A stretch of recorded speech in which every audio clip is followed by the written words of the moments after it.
Vous recherchez une barre de son pas chère, mais vous ne savez pas laquelle choisir. Eh bien, vous êtes tombé sur la bonne vidéo, car c'est précisément ce qu'on va voir aujourd'hui dans ce top 3 comparatif des meilleures barres de son, donc pas chères. Qu'est-ce que j'appelle pas cher? Alors, à l'heure où j'enregistre, parce que ça peut changer en fonction du temps, ce sera toutes des barres de son en dessous de 180 €. Donc, c'est relativement accessible, sachant qu'il y a des barres de son qui vont être à 500 €, à 800 €, même à plus de 1000 €. On va donc voir les meilleurs modèles en respectant cette condition en 2023 sur le marché. On va les présenter donc par ordre de prix décroissant, en espérant que ça pourra vous faire gagner du temps pour ce choix. Et bien sûr, pour commander un des modèles présentés, il y aura tous les liens en description.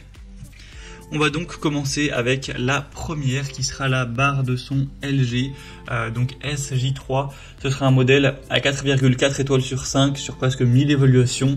Donc des très bons scores avec un prix donc qui sera le plus élevé à l'heure où j'enregistre, donc ça peut bouger avec le temps, les prix sont pas fixes à l'infini, donc qui est à 179 €, mais voilà qui pourra bouger, il faut le préciser, donc ce qui est quand même assez accessible, surtout si parfois voilà, on peut trouver des réductions, tout ça. Donc on aura une barre de son avec une puissance de 300 watts, avec pas mal de points positifs, notamment le Dolby Atmos Sound qui apporte vraiment un son de qualité très réaliste, donc c'est super pour vraiment être immergé lors de séries, de films, etc. On aura une haute résolution audio avec les formats WAV, FLAC, ALAC, etc. et des fichiers jusqu'à 24 bits qui pourront être facilement lus pour vous offrir une meilleure fidélité sonore, avec un calibrage audio qui sera présent, un caisson de basse sans fil avec des basses assez puissantes pour rendre le tout de meilleure qualité. Donc voilà, c'est vraiment assez complet, vous pourrez tout contrôler avec une simple télécommande et directement voilà régler le volume par exemple. Vous pourrez aussi connecter ça avec le logiciel audio Chromecast. Donc en gros ça vous permettra de mettre des podcasts, la radio, des musiques, bon voilà ce genre de choses. Donc c'est un produit qui sera assez complet. Bien sûr il y a aussi le Bluetooth, donc vous pourrez connecter Bluetooth avec une tablette, votre téléphone et mettre des musiques si vous voulez faire une soirée. Enfin voilà, c'est assez complet. Donc un modèle qui a un prix assez bas, qui est très intéressant. Pour avoir plus d'infos dessus, ce sera le premier lien en description.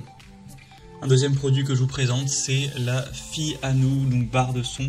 Ce sera un modèle encore une fois accessible, cette fois-ci encore plus. À l'heure où j'enregistre, on a un prix à 120 €, même pas. Donc 4,3 étoiles sur 5 au niveau des évaluations, sur plus de 500. Encore une fois, on aura le décodage Dolby Digital pour offrir une super expérience. Une basse avec un caisson filaire qui sera... qui offrira la possibilité d'avoir des basses profondes et puissantes avec une bonne qualité sonore, des dialogues qui seront clairs et précis pour vraiment avoir une compréhension qui est idéale, avec une configuration qui sera rapide et facile. Vous pourrez choisir entre HDMI ARC, optique, AUX ou Bluetooth 5.0 pour configurer ça rapidement en quelques minutes. On aura une conception élégante et vraiment compacte, donc voilà, elle n'est pas hyper grande en termes de taille. Donc ça pourra être aussi un point assez intéressant. Pour avoir plus de détails, ce sera donc le deuxième lien en description, et on termine avec un dernier modèle qui sera donc la moins chère à l'heure actuelle, c'est la Meredo, barre de son pour TV, donc pas chère car elle est à l'heure où j'enregistre à 116 €, avec des évaluations à 4,3 étoiles sur 5 sur plus de 1500. Donc on aura encore une fois un son de bonne qualité, donc une puissance de 150 watts. Alors certes c'est pas énorme, à ce prix là on peut pas demander non plus la lune, mais ça reste puissant, voilà, pour quelqu'un qui regarde un film dans une pièce normale, ça peut largement suffire. On aura aussi une barre de son 2.1 avec un canot intégré qui a créé une structure de conduit de basse et un haut-parleur de caisson de basse intégré. Donc voilà, même si on n'aura pas un caisson qui sera présent, donc certes ce sera moins puissant au niveau des basses, mais il y aura quand même ce caisson intégré. Donc ça vous offrira une expérience quand même assez immersive.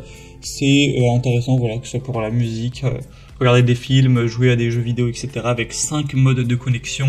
Donc Bluetooth 5.0, HDMI ARC, optique, AUX et USB. Donc vous pourrez connecter ça sans problème avec votre téléviseur, que ce soit pour écouter de la musique, jouer à des jeux, sans problème. Donc voilà, c'est aussi un choix où vous n'aurez pas la meilleure des qualités, ce sera pas la barre de son la plus développée, mais pour le prix ça peut quand même être très intéressant. Ce sera en tout cas bien mieux que le son simplement qui sort de votre écran de télé. Donc voilà, c'était tout pour ce top 3 comparatif des meilleures barres de son pas chères qu'on peut retrouver sur le marché en 2023. J'espère que ça aura pu vous faire gagner du temps pour ce choix. Pour en commander une ou voir plus d'infos, il y a tous les liens en description de la vidéo. Donc vous pourrez aller voir ça directement en passant par les liens. Il y aura les liens en fonction de l'ordre d'apparition des produits dans la sélection. Parfois vous pourrez écouter directement le son des barres pour vraiment finaliser votre choix. J'espère que cette vidéo aura pu donc vous y aider. Je vous souhaite de passer une bonne fin de journée ou une bonne fin de soirée. Et je vous dis à très vite.